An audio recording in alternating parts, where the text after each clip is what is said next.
I am glad to welcome you on my channel. Nancy, sweetie, you'll be sitting over there with the little ones tonight. My mother's voice was light, almost cheerful, as she gestured toward the small table wedged in the corner of the private dining room. I stood frozen in the entryway of Celestine's, one of Portland's most upscale restaurants, my coat still draped over my arm. Around me, my family mingled in their finest clothes, champagne glasses already in hand. The warm lighting and elegant decor should have felt welcoming, but instead, everything suddenly felt cold. "Excuse me?" I asked, certain I had misheard. "The children's table, dear," my mother repeated, adjusting the pearl necklace at her throat. "We've reserved the main table for the adults, and well, since you're not married, we thought you'd be more comfortable with the kids. My name is Nancy. I'm 27 years old, and I own a successful event planning company in Portland, Oregon. I've spent the last 5 years building my business from the ground up, working 18-hour days, managing million-dollar weddings, and earning recognition in my field. Last month, a prominent lifestyle magazine featured my work in a 6-page spread. I bought my own condo 2 years ago. I have a retirement account, health insurance I pay for myself, and a car I purchased outright. But apparently, none of that mattered tonight. I glanced at the corner table. My nephew Tyler, age 8, was already seated there, swinging his legs and playing a game on his tablet. Next to him was my niece Sophia, who had just turned 6. The table was set with plastic cups decorated with cartoon characters. "Mom, I'm 27, I said, keeping my voice level despite the heat rising in my chest. "I'm not a child." "Oh, don't be so sensitive," my father chimed in, approaching with a glass of scotch. "It's just a dinner. Besides, the kids love you. You'll have fun." I looked past them to the main table, elegantly set with white linens, crystal glasses, and flickering candles. My older brother Daniel sat there with his wife Courtney, both looking smug and comfortable. My sister Bethany was already seated with her husband Greg, laughing at something someone had said. Even my cousin Angela, who had gotten married just 6 months ago, had a place at the adult table with her new husband. But not me. "This is ridiculous," I said quietly. "What was that?" my mother asked, her smile tightening. "Nothing." I forced myself to smile back. Where should I put my coat? As I walked toward the coat check, my phone buzzed in my purse. I pulled it out and saw a message from my business partner, Kelsey. "How's the family dinner? Hope they're finally treating you like the boss you are." I nearly laughed out loud at the irony. The hostess took my coat, and I made my way back to the private dining room. The children's table seemed to shrink with every step I took toward it. Tyler looked up from his tablet and grinned. "Aunt Nancy, are you sitting with us?"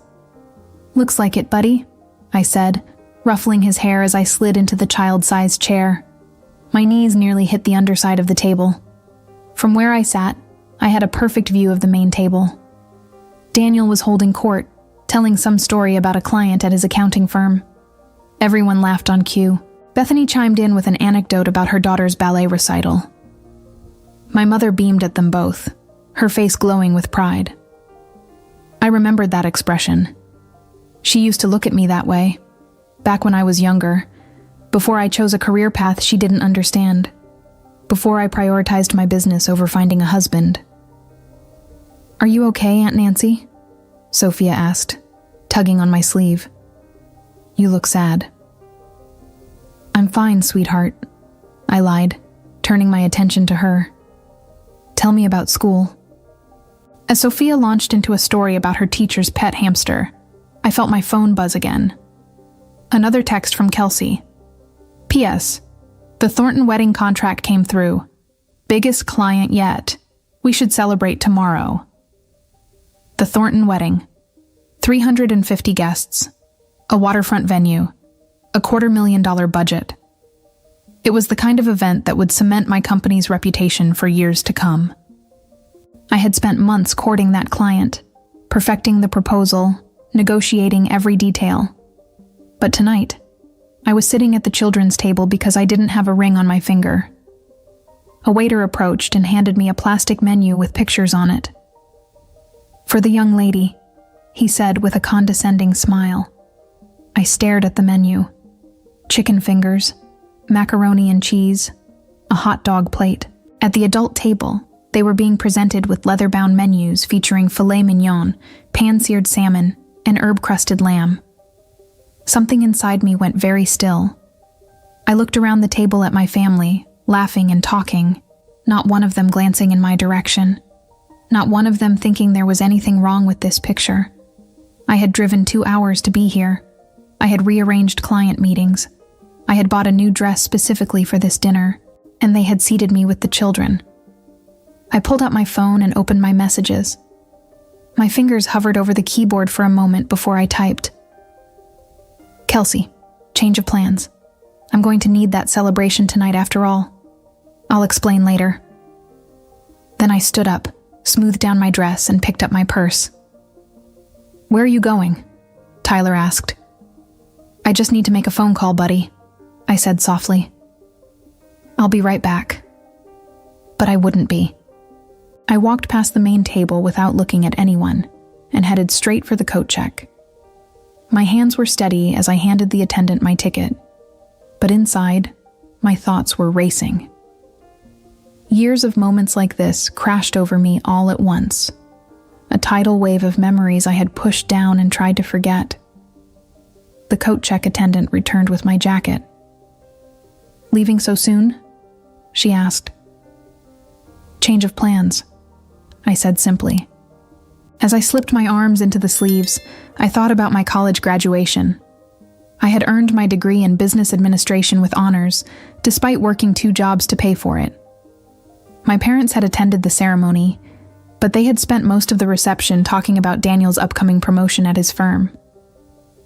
"At least one of our children chose a stable career," my father had said within my earshot.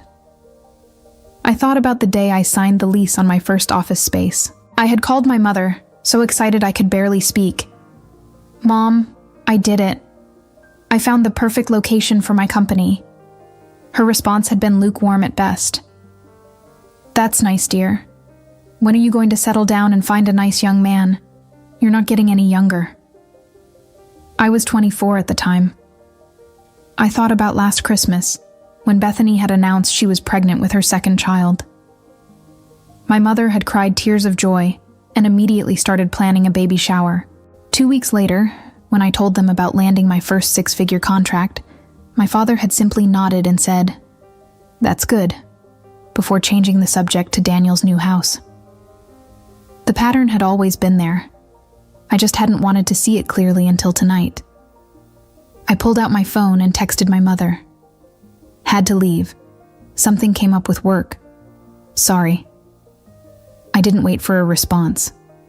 I walked through the restaurant's main dining room, past couples enjoying romantic dinners and groups celebrating birthdays.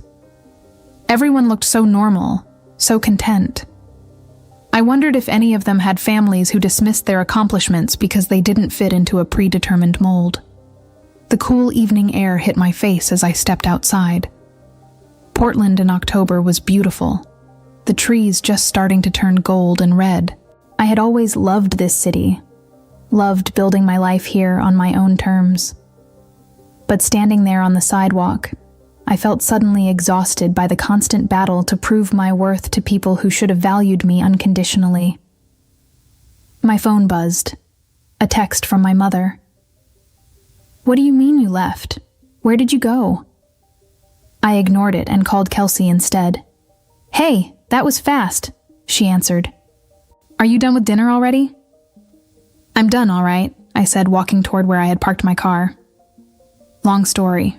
Are you free?" "For you, always. Want to meet at Bruno's? We can grab a bottle of wine and you can tell me everything." "Perfect. See you in 20. As I drove through the city streets, my phone kept buzzing with incoming messages. I didn't look at them. I knew what they would say. My mother would be confused, maybe even concerned. My father would be annoyed. My siblings probably wouldn't even notice I was gone until dessert was served. Bruno's Wine Bar was a cozy spot Kelsey and I had discovered during our early days of building the business. We had spent countless nights there, planning strategies, celebrating small victories, and commiserating over difficult clients. The owner, Mauricio, greeted me with a warm smile as I entered. "Nancy, good to see you. Your friend is already here," he said, gesturing toward our usual corner booth. Kelsey stood up as I approached, her face immediately registering concern. "Okay, spill. What happened?" I slid into the booth and let out a long breath. "They sat me at the children's table." "What?" "My family's fancy dinner. They literally seated me with my 8-year-old nephew and 6-year-old niece. Plastic cups, kids menu, the whole thing. Because I'm not married." Kelsey's mouth fell open. "You're joking." "I wish I were." She was quiet for a moment, processing this. Then she reached across the table and squeezed my hand. "Nancy, that's insane. You know that, right? That's completely insane." "I know." "Did you say anything?" "I left." "Good." Mauricio appeared with a bottle of wine, apparently having sensed the mood. "On the house, ladies. You both look like you need it." As he poured, my phone buzzed again, and again, and again. I pulled it out and looked at the screen. 7 missed calls, 15 text messages. The notifications kept coming. "Wow," Kelsey said, watching the phone light up repeatedly. "They noticed you're gone." I scrolled through the messages. My mother. "Nancy, what's going on? Where are you?" My father. "This is very rude. We're all waiting for you." Daniel. "Mom's freaking out. What did you do?" Bethany. "Can you please just come back? You're ruining dinner." Ruining dinner? That was rich. "What are you going to do?" Kelsey asked. I stared at my phone, watching the missed calls pile up. 20. 25. My mother had called 9 times in the last 10 minutes. Part of me wanted to answer, to explain, to make them understand how much they had hurt me. But a bigger part of me knew it wouldn't matter. They would find a way to make this my fault. I was too sensitive. I didn't understand it was just a joke. I was overreacting. I had spent 27 years trying to earn their respect, their approval, their recognition. And tonight, they had shown me exactly what they thought I was worth. I turned my phone face down on the table. "I'm not answering," I said quietly. Kelsey raised her glass. "Good. Let them sweat." The wine was smooth and rich, but I could barely taste it. My mind kept replaying the moment when my mother had casually directed me to the children's table, as if it were the most natural thing in the world, as if I were still a kid who needed to be managed and organized according to her rules. "Tell me something," Kelsey said, swirling her wine. "Has it always been like this?" I thought about her question. Not always. When I was younger, things were okay. But once Daniel got married, something shifted. Suddenly, there was this divide between the real adults and everyone else. And I ended up on the wrong side of it. Because you chose your career over a husband. Exactly. I took another sip of wine. It's not like I'm against marriage. I'm just not going to settle for someone who doesn't respect what I've built. My business is important to me. It's mine. I created it from nothing. And you're incredible at it, Kelsey added. Nancy, you've built something amazing. We've grown 30% this year alone. We have a wait list of clients. You're 27 years old and you're running a thriving company. That's not nothing. Try telling my parents that. My phone buzzed again. I glanced at it despite myself. A text from my mother. Nancy Catherine, this is unacceptable. Call me immediately. The use of my middle name made me smile bitterly. That was her signature move, saved for when she was truly angry. How many calls now? Kelsey asked. 32. Jesus. I know. Another text came through, this time from Bethany. Mom is crying. Dad is furious. Are you seriously not coming back? I showed Kelsey the message. She read it and shook her head. They're trying to guilt you into coming back so they don't have to face the fact that they messed up. Pretty much. Are you going to go back? I looked at my phone, at the steady stream of notifications that wouldn't stop. Part of me felt guilty. I had been raised to be polite, to keep the peace, to not make waves. Walking out of that dinner went against every instinct my parents had instilled in me from childhood, but another part of me felt something I hadn't felt in a long time. Free. No, I said firmly. I'm not going back. Not tonight. And maybe not for a while. Kelsey smiled. Good. They need to understand that you're not going to accept being treated like that anymore. I just wonder how long I can hold out, I admitted. You know how my family is. They'll keep calling. They'll show up at my office. My mother will leave voicemails about how I've hurt her feelings. They'll find a way to make me the bad guy in all this. Let them try, Kelsey said. Nancy, you've spent years trying to prove yourself to them. When are you going to accept that it's their problem, not yours? Her words hit me harder than I expected. She was right. I had spent so much time trying to be enough for my parents, to make them see my success, to earn their pride. But what if that was impossible? What if nothing I did would ever be good enough because it didn't fit their narrow definition of success? My phone rang again. This time it was my father. 43 calls, I said, looking at the screen. That's commitment, Kelsey said dryly. Or panic. Probably both. I declined the call and opened my messages. There was a new one from Daniel. You're being incredibly selfish. This was supposed to be a nice family dinner and you've made it all about you. I read it aloud to Kelsey, who actually laughed. The irony. They make a whole seating arrangement about how you don't measure up, and somehow you're the selfish one. That's my family for you. Nancy, can I ask you something? Kelsey set down her glass and looked at me seriously. What would you tell a client if they were in this situation, if they came to you and said their family was treating them this way? I thought about it. I'd tell them they deserve better, that they shouldn't accept being disrespected no matter who it's coming from. Exactly. So why are you any different? She had a point. In my business, I advised clients all the time about setting boundaries, about knowing their worth, about not accepting less than they deserved. I helped people plan the most important days of their lives, making sure every detail reflected their value and vision. But somehow, when it came to my own family, I had accepted scraps. Not anymore. You're right, I said. I'm done. Done with what? Done accepting this. Done trying to prove myself to people who will never value what I've accomplished. Done shrinking myself to make them comfortable. Kelsey grinned. There she is. There's the Nancy I know. My phone buzzed again. Another call from my mother. I looked at it for a long moment, then made a decision. I turned the phone completely off. What are you doing? Kelsey asked. Taking a break, I said. From all of it. They can wait. How long are you going to make them wait?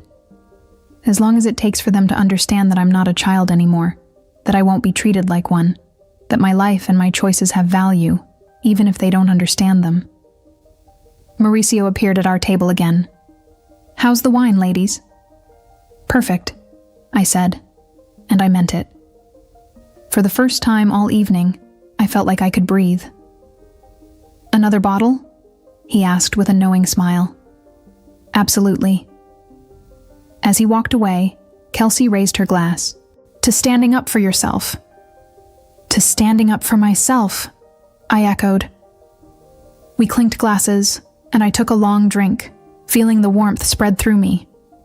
My phone sat dark and silent on the table, and I felt no urge to turn it back on. Let them wonder. Let them panic. Let them finally understand what it felt like to be dismissed and ignored. Tomorrow would bring its own challenges. But tonight, I was going to enjoy my freedom. I woke up the next morning with a slight headache and a sense of resolve I hadn't felt in years.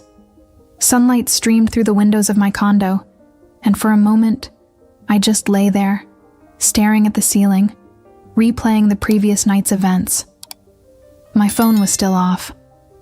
I had left it that way intentionally, needing the silence, needing the space. But I knew I couldn't avoid reality forever. Eventually, I would have to turn it back on and face whatever storm was waiting. I made coffee, strong and black, and sat at my kitchen counter with my laptop. Work had always been my refuge, and today was no exception. I pulled up the Thornton wedding file and lost myself in the details. Color schemes, vendor contracts, timeline adjustments. This was something I understood, something I was good at, something that didn't require me to shrink or apologize for who I was. Around 10 in the morning, I finally turned my phone back on. The notifications exploded across my screen like fireworks. 73 missed calls, 119 text messages, 15 voicemails. My battery had died at some point during the night, which meant these had accumulated over hours. I scrolled through them, my coffee growing cold beside me. My mother. Nancy, I don't understand what's happening. Please call me. I'm worried sick. My father. This behavior is unacceptable. You owe your mother an apology. Daniel. Way to ruin dinner for everyone. Real mature. Bethany. I can't believe you just left like that. Mom cried all night. And then, buried in the middle of all the anger and guilt tripping, there was one message that made me pause. It was from my Aunt Helen, my mother's sister, sent around midnight. Nancy, I heard what happened at dinner. I just want you to know that I understand why you left. Your mother called me upset, but when she told me about the seating arrangement, I told her she was wrong. You're a grown woman with a successful career. You didn't deserve that. Call me if you need to talk. I stared at that message for a long time. Aunt Helen had always been different from the rest of my family. More independent, less concerned with appearances. She had never married, had built a career as a freelance photographer, and had traveled the world on her own terms. My mother often spoke about her with a mixture of admiration and pity, as if Helen's life was somehow incomplete without a husband and children. I saved her message and kept scrolling. More of the same from everyone else. Accusation, guilt, anger. No one seemed to understand why I had left. Or maybe they did understand, and they just didn't care. Then I saw the most recent message, sent just 20 minutes ago. It was from my mother, and the tone had shifted. Nancy, your father and I have been discussing the situation. We think you may have overreacted, but we're willing to overlook it if you apologize. We're having Sunday brunch at the house this weekend. Your siblings will be there. We expect you to come and make things right with the family. I read it 3 times, feeling my jaw clench tighter with each reading. They expected me to apologize. They thought I had overreacted. They were willing to overlook it, as if they were doing me some grand favor. I set my phone down carefully, afraid that if I held it any longer, I might throw it across the room. My laptop dinged with an incoming video call. It was Kelsey. "Morning," she said when I answered. "How are you feeling?" "Like I'm living in an alternate reality," I said. "Did you know my family expects me to apologize to them?" "What?" I turned my phone around to show her the message. Kelsey's face went through several expressions as she read it. Disbelief, anger, and finally, something that looked like determination. "You're not actually considering it, are you?" she asked. "No, absolutely not. But I need to figure out how to respond." "Easy. You don't." "Kelsey, Nancy, I'm serious. You've spent your whole life responding to their demands, jumping when they said jump, trying to earn approval that they'll never give you. What if you just stopped? Stopped responding? stopped playing their game. They want you to come to Sunday brunch so they can put you back in your place, make you apologize for having boundaries, and reassert their control. What if you just didn't show up? I thought about it. The idea was both terrifying and exhilarating. They'll lose their minds, I said. Good, let them. But, Nancy, what's the worst that can happen? They get angry? They already are. They stop talking to you? From what you've told me, that might actually be a relief. They cut you out of the family? Sweetie, they already did that when they sat you at the children's table. Her words hit me like a physical blow because they were true. They had already shown me exactly where I stood in the family hierarchy. I was less than. I was other. I was acceptable only when I conformed to their expectations. You're right, I said quietly. Of course I'm right. I'm always right. You know this. Despite everything, I smiled. What would I do without you? Probably still be sitting at that children's table, eating chicken fingers and wondering why you feel so empty inside. The image made me laugh, even though it hurt. So what do? I asked. You live your life. You focus on your business. You spend time with people who actually value you. And you let them figure out that you're not going to dance to their tune anymore. They won't just let it go. Probably not. But that's their problem, not yours. After we ended the call, I sat at my kitchen counter for a long time, thinking. Then I picked up my phone and typed a response to my mother's message. I won't be coming to Sunday brunch. I need some space to think about things. I'll reach out when I'm ready. My finger hovered over the send button for several seconds. This felt like crossing a line, like stepping off a cliff with no idea where I would land. I pressed send. The response came within 30 seconds. What do you mean you need space? Space from what? We're your family. You don't get to just decide you need space from family. Then another message. Nancy, this is ridiculous. Stop being so dramatic. And another. Your father is very disappointed in you. I watched the messages roll in, one after another, each one trying to pull me back, to make me doubt myself, to restore the old dynamic where I apologized and accommodated and made myself smaller. But something had shifted inside me. I thought about what Kelsey had said, about what Aunt Helen had written, about the way I had felt sitting at that children's table with plastic cups and a kids' menu. I turned off my phone again and went back to work. The week that followed was surreal. I threw myself into work with an intensity that surprised even me. The Thornton wedding required constant attention, and I was grateful for the distraction. Kelsey and I met with vendors, toured venues, and refined every detail until it was perfect. In the world of event planning, I had control. I had respect. People valued my expertise and trusted my judgment. It was everything my family had never given me. On Wednesday afternoon, as I was reviewing floral arrangements with a vendor, my office phone rang. My assistant Sophie knocked on the door. Nancy, your mother is online too. She says it's urgent. I looked at the phone, then back at Sophie. Tell her I'm with a client and I'll call her back. She says she'll wait. Tell her I'll call her back when I have time. Sophie nodded and closed the door. Through the glass, I could see her relaying the message. A minute later, my cell phone started ringing.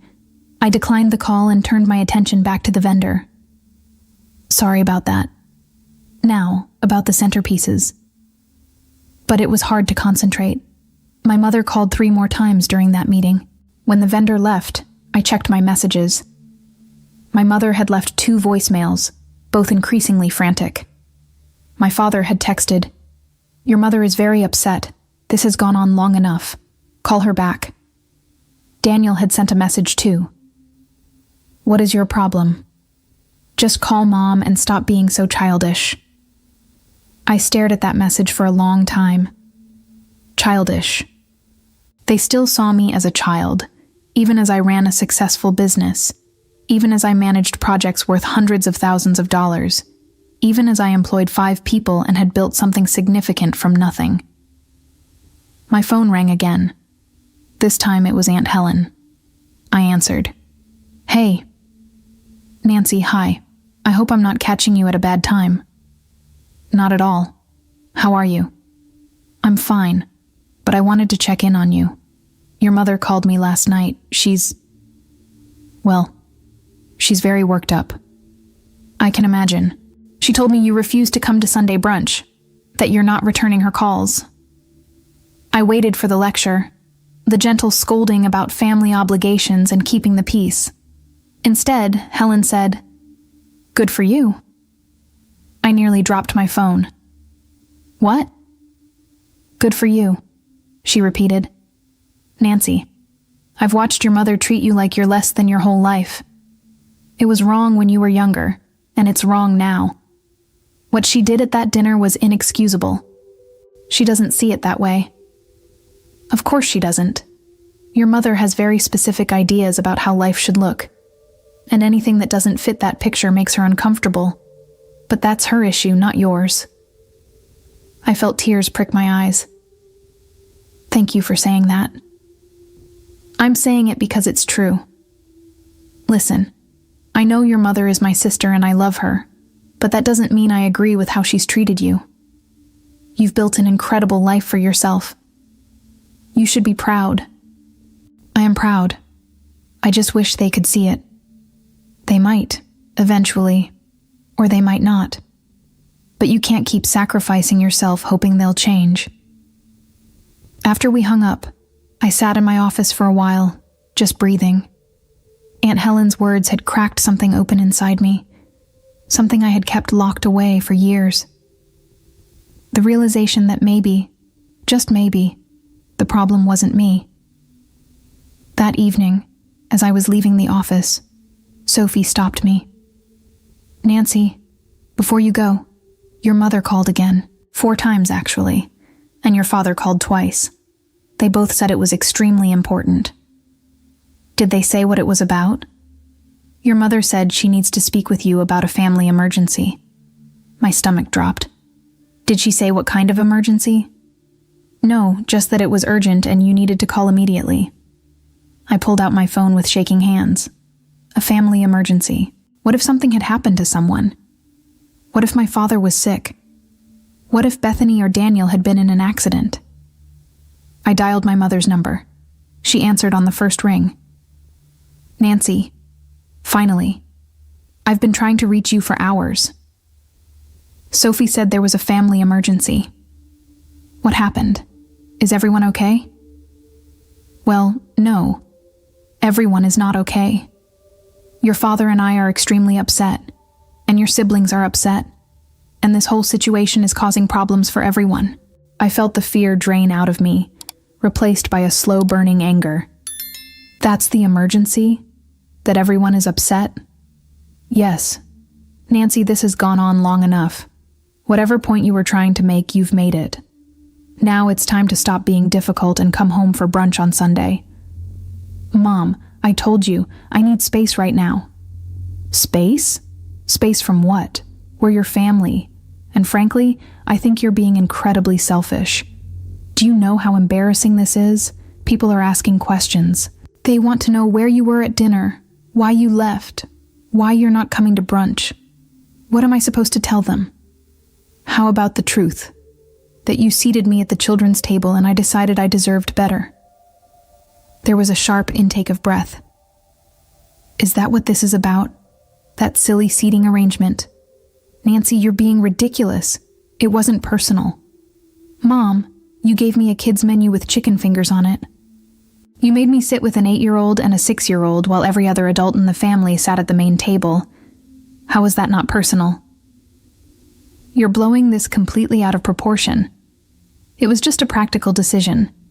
The table could only fit so many people, and since you're not married, we thought that I was less of an adult than everyone else." "That's not what I said. But it's what you meant." My mother's voice turned cold. "I don't appreciate your tone. I'm your mother, and you need to show me some respect." Respect goes both ways, Mom. I'm giving you until Sunday to calm down and reconsider. If you don't show up for brunch, there will be consequences. What kind of consequences? Your father and I have been discussing it. If you can't be part of this family, then maybe you shouldn't be included in family matters at all. That means holidays, gatherings, everything. You'll be on your own. The threat hung in the air between us. She was trying to scare me, to make me panic at the thought of being cut off from the family. A year ago, even a month ago, it might have worked.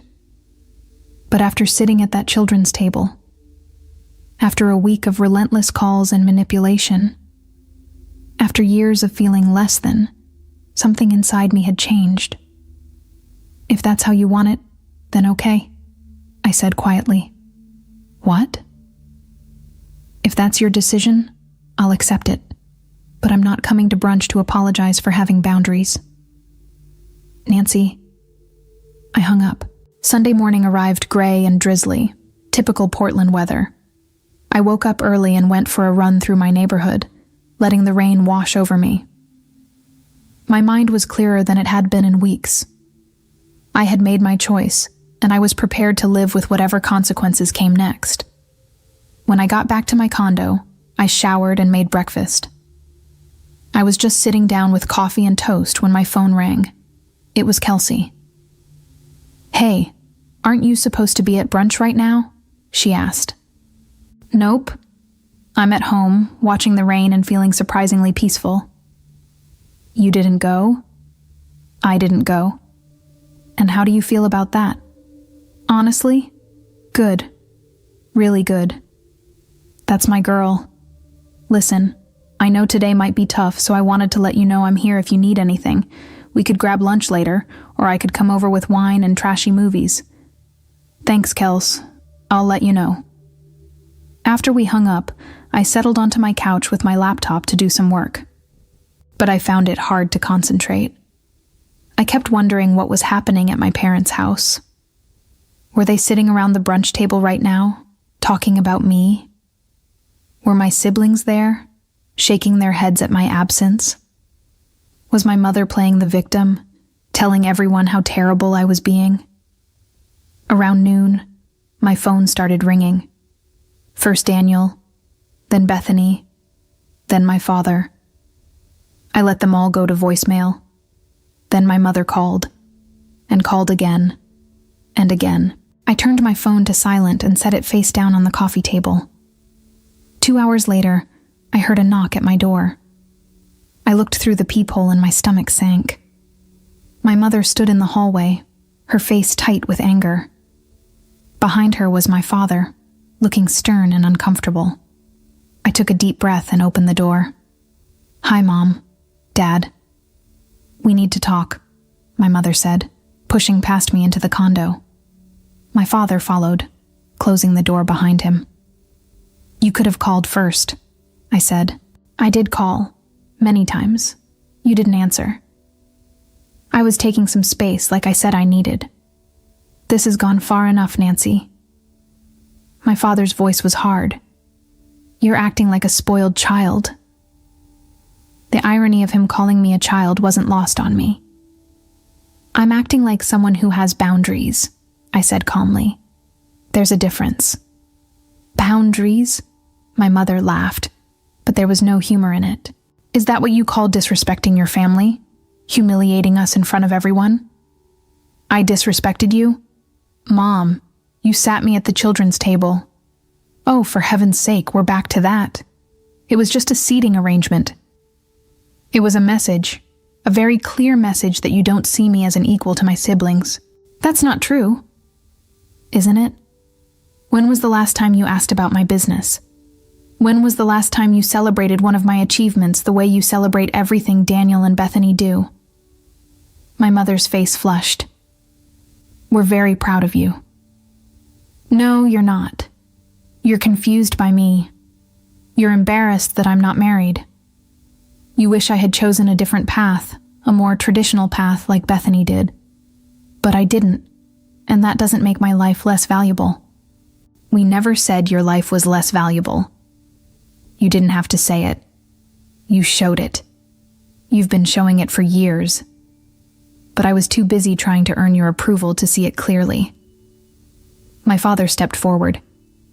Nancy, you're blowing this out of proportion. All we did was make a practical decision about seating, and you've turned it into this huge drama. A practical decision? Dad, every other adult in the family sat at the main table. Every single one. The only person who didn't was me. And the reason given was that I'm not married. Well, you're not.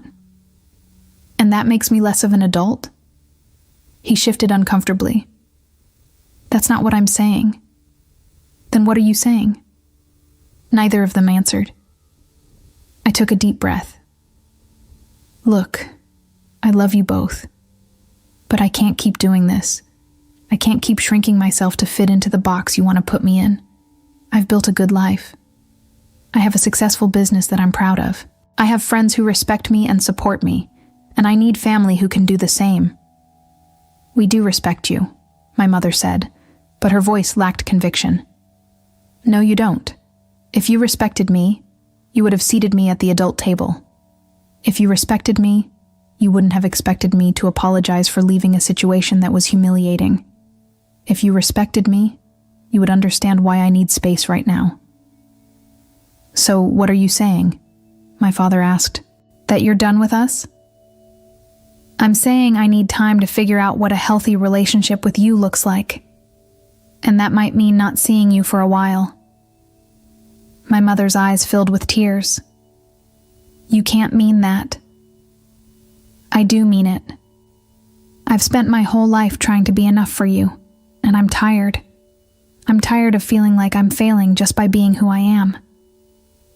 This is ridiculous, my father said. You're our daughter. You don't just get to cut us off. I'm not cutting you off. I'm setting a boundary. There's a difference.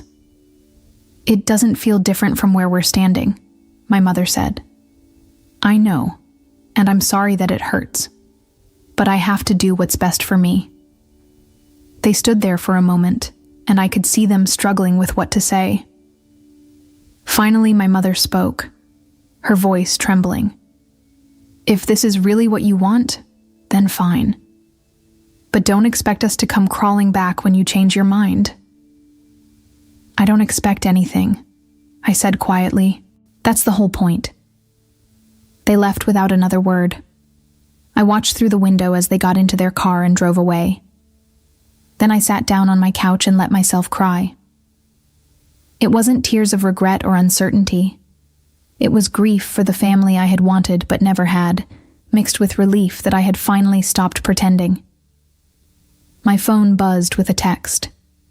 It was from Aunt Helen. Your mother just called me, very upset. I told her she needed to respect your boundaries. I'm proud of you, Nancy. This took courage. I typed back. Thank you. That means more than you know. Another text came in, this time from Kelsey. Still up for that lunch? I have a feeling you might need it. I smiled through my tears. Yes. Give me an hour? Take your time.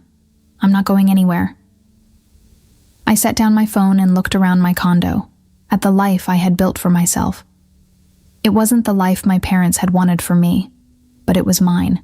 And for the first time in a long time, that felt like enough. 3 weeks passed in relative peace. I threw myself into work with renewed energy, and the Thornton wedding was shaping up to be the event of the season. Kelsey and I met with the bride and groom several times, refining details, adjusting timelines, and ensuring everything would be perfect. During those weeks, my family continued their attempts to contact me, but with decreasing frequency. The calls went from daily to every few days, and then to once a week. The messages shifted from angry to confused, to something that almost resembled concern, though it was hard to tell if they were concerned about me, or about how my absence reflected on them. I didn't respond to any of it. Aunt Helen checked in regularly, offering support and updates on family drama. Apparently, my absence had created quite a stir. My mother told people I was busy with work. My siblings told their friends I was going through a phase, No one seemed willing to admit the real reason I had stopped coming around. One Thursday afternoon, I was in the office reviewing contracts when Sophie knocked on my door. "Nancy, there's someone here to see you. She doesn't have an appointment, but she says it's important." "Who is it?" She said her name is Courtney. My brother Daniel's wife. I hadn't heard from her directly since the dinner incident. I considered telling Sophie I was busy, but curiosity got the better of me. "Send her in." Courtney entered looking uncomfortable, clutching her purse like a shield. She was dressed impeccably as always, her blonde hair perfectly styled, but there was something off about her expression. "Nancy, thank you for seeing me," she said, sitting down without being invited. "What can I do for you, Courtney?" She fidgeted with her purse strap. "I wanted to talk to you about what happened at the dinner." "Okay. Look, I know you and your family have been having issues, and Daniel tells me you're being difficult, but I wanted to hear your side of things." I leaned back in my chair. "You want to hear my side?" "Yes, because honestly, the way your mother tells it, you just got upset over nothing and stormed out. But I've known you for 5 years, Nancy, and that doesn't sound like you." I studied her carefully. "What does Daniel say about it?" "He says you're being dramatic and childish, that you're punishing everyone because of a silly seating arrangement." "And what do you think?" Courtney was quiet for a moment. Then she said, "I think you got seated at the children's table while the rest of us sat with the adults, and I think that was messed up." I raised my eyebrows. "You noticed?" "Of course I noticed. I thought it was weird, but your mother insisted that was how she wanted it. She said something about you being more comfortable with the kids since you're single." Courtney paused. "Nancy, I didn't say anything at the time, and I should have. That's part of why I'm here. I wanted to apologize." "You're apologizing?" "Yeah. I should have stood up for you. I should have said something. But I didn't, and I feel terrible about it." I wasn't sure what to say. Of all the people I expected to receive an apology from, Courtney had not been on the list. "Thank you," I finally said. "I appreciate that." "Your mother has been calling me," Courtney continued. "She wants me to convince you to come to Thanksgiving. She says if you don't come, it will ruin the holiday for everyone. Thanksgiving is 2 months away." "I know. But she's already planning and panicking. She wants everything to be perfect, and your absence is throwing off her plans. Let me guess. She wants you to talk me into coming back so she doesn't have to admit she was wrong." Courtney smiled sadly. "Pretty much. But Nancy, I'm not here to convince you of anything. I'm here because I think you deserve to know what's really going on." "What do you mean?" "Your mother has been calling everyone, family, friends, distant relatives, even people from her church. She's telling them this whole story about how you've abandoned the family, how you're being selfish and hurtful. She's painting herself as the victim." I felt a familiar anger stirring. Of course she is. But here's the thing. Not everyone is buying it. My own mother asked me what really happened, and when I told her about the children's table, she was horrified. She said your mother was out of line. "Really?" "Yeah, and I've heard similar things from other people. Your mother thinks she has everyone on her side, but she doesn't. People are starting to ask questions." This was interesting. I had assumed my family would close ranks, present a united front, and make me out to be the problem. The idea that some people were actually questioning the narrative gave me a small sense of validation. "Why are you telling me this?" I asked. "Because you deserve to know the truth, and because I think what your mother did was wrong. You're not the problem here, Nancy. You've never been the problem." After Courtney left, I sat in my office for a long time thinking. My mother's attempts to control the narrative didn't surprise me, but the fact that it wasn't working completely did. Maybe people weren't as blind as I thought. Maybe some of them could see through the performance. My phone buzzed with a text from Kelsey. The Thornton bride just called. She wants to add another 50 guests. Can we make it work? I smiled and texted back. Absolutely. Let's schedule a meeting. Work. This was something I understood, something I could control. And right now, that felt like exactly what I needed. The Thornton wedding arrived on a perfect October evening. The venue, a historic mansion overlooking the Willamette River, was transformed into something magical. String lights hung from every tree, candles flickered on tables draped in silk, and flowers cascaded from every surface. It was the culmination of months of planning, and as I walked through the space doing final checks, I felt a deep sense of pride. This was what I was good at. This was what I had built. The ceremony went off without a hitch. The bride looked radiant. The groom cried happy tears, and their 350 guests witnessed a moment of pure joy. During the reception, as I coordinated with the catering staff and ensured the timeline stayed on track, I noticed several guests approaching me. "Are you Nancy?" one woman asked. "The wedding planner?" "Yes, that's me." "This is absolutely stunning. Do you have a card?" "My daughter is getting engaged next month and we want the best." By the end of the night, I had handed out 27 business cards and scheduled 6 consultations. Kelsey was beaming as we packed up our supplies. "Nancy, this was incredible. The bride's mother told me this was the best wedding she'd ever attended. We're going to be booked solid for the next year." "We did good work," I said, exhausted but happy. "We did great work. And you did it while dealing with all that family drama. I'm impressed." As I drove home that night, I felt content in a way I hadn't felt in years. My life was mine.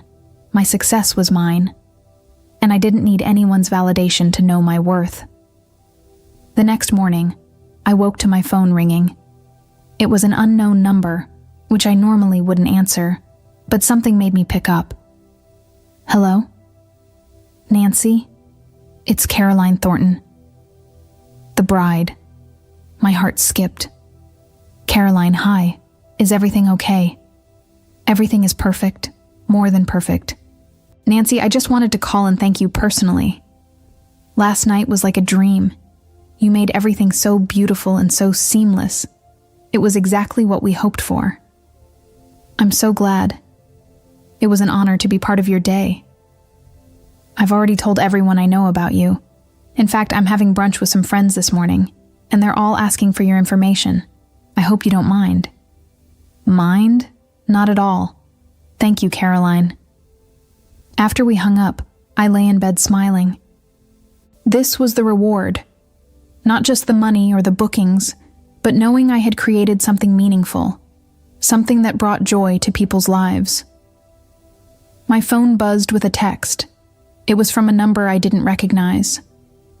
"Hi, Nancy. This is Patricia Thornton, Caroline's mother. I wanted to reach out about planning my younger daughter's wedding. Would you be available for a consultation?" Before I could respond, another text came through from a different number. "Nancy, this is Denise Howard. I attended the Thornton wedding last night. I'm on the board of the Portland Arts Foundation, and we're looking for an event planner for our annual gala. Are you interested in discussing this opportunity?" And then another. "Hi, Nancy. This is Jessica. Caroline gave me your number. I'm getting married next June and would love to work with you." I stared at my phone as the messages kept coming. Within an hour, I had 9 new inquiries. By the end of the day, it was 15. Kelsey called me that evening laughing. "Nancy, our email inbox is exploding. Have you checked it?" "I've been getting texts all day." "Well, add emails to that. The Thornton wedding is apparently the talk of Portland society. Everyone wants to know who planned it. This is insane. This is success, Nancy. This is what happens when you're brilliant at what you do and you finally get the recognition you deserve." That week was a whirlwind. I met with potential clients, gave presentations to corporate event planners, and even did an interview with a local magazine about my business. Every meeting ended with a contract or a solid lead. My calendar filled up months in advance. On Friday evening, as I was leaving a consultation with a tech company that wanted me to plan their annual retreat, my phone rang. It was my mother. I stared at the screen for a moment, then answered. "Hi, Mom." "Nancy." Her voice was stiff. "I've been trying to reach you. I've been busy with work." "Yes, I heard. Apparently you planned some big wedding that everyone is talking about." "The Thornton wedding, yes." There was a pause. I saw the photos online. It looked very nice. "Thank you." Another pause. "Nancy, your father and I have been discussing things. We think maybe we overreacted about the whole dinner situation." I waited. "We're willing to move past it if you are. Thanksgiving is coming up, and it would be nice if we could all be together as a family." "Move past it," I repeated slowly. "Yes, we can forget about all this unpleasantness and go back to normal." "What about an apology?" "An apology?" "Yes.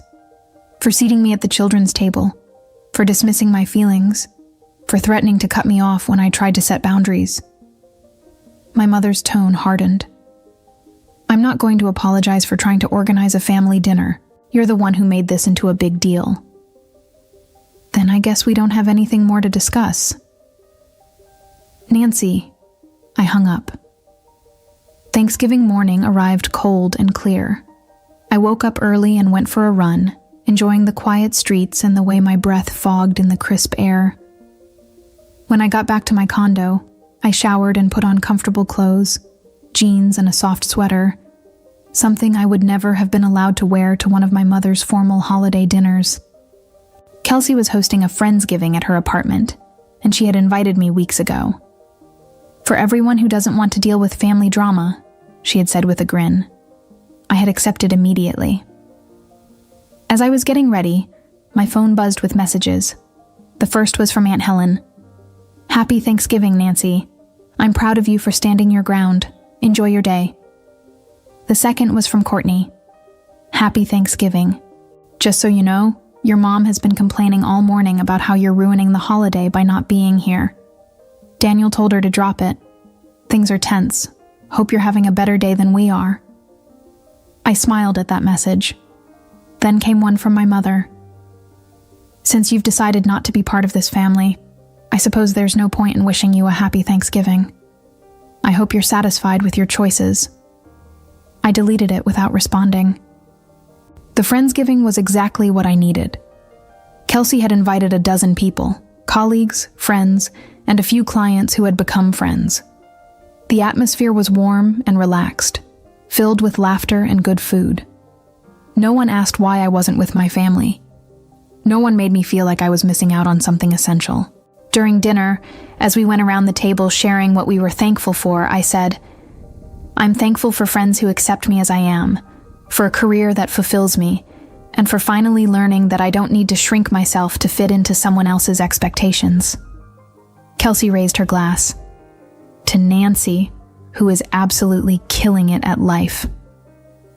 Everyone clinked glasses, and I felt a warmth spread through me that had nothing to do with the wine. Later that evening, as I was helping clean up, my phone rang. It was a number I didn't recognize, but the area code was local. "Hello? Nancy? This is Gregory Thornton, Caroline's father." "Mr. Thornton, hello? How are you?" "I'm wonderful, thanks to you. Listen, I'm calling because I want to offer you an opportunity. I'm on the board of several companies here in Portland, and we're always looking for top-tier event planners for corporate functions. Your work at my daughter's wedding was exceptional.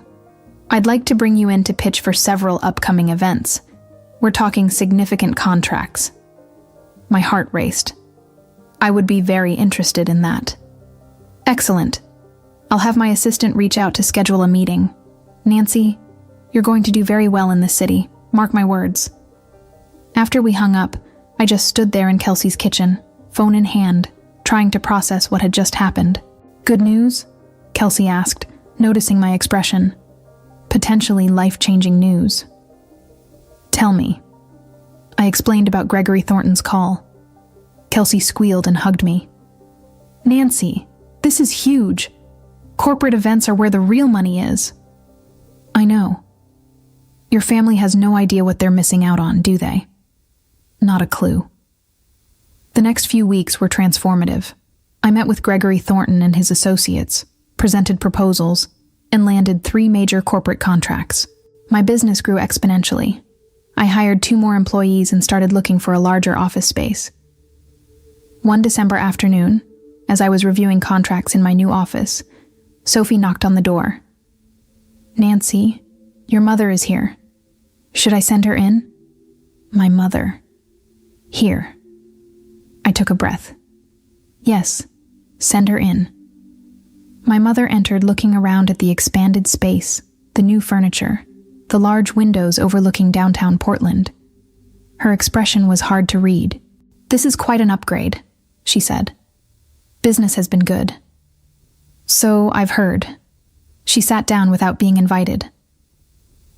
Nancy, I wanted to talk to you about Christmas. I'm not coming to Christmas, Mom.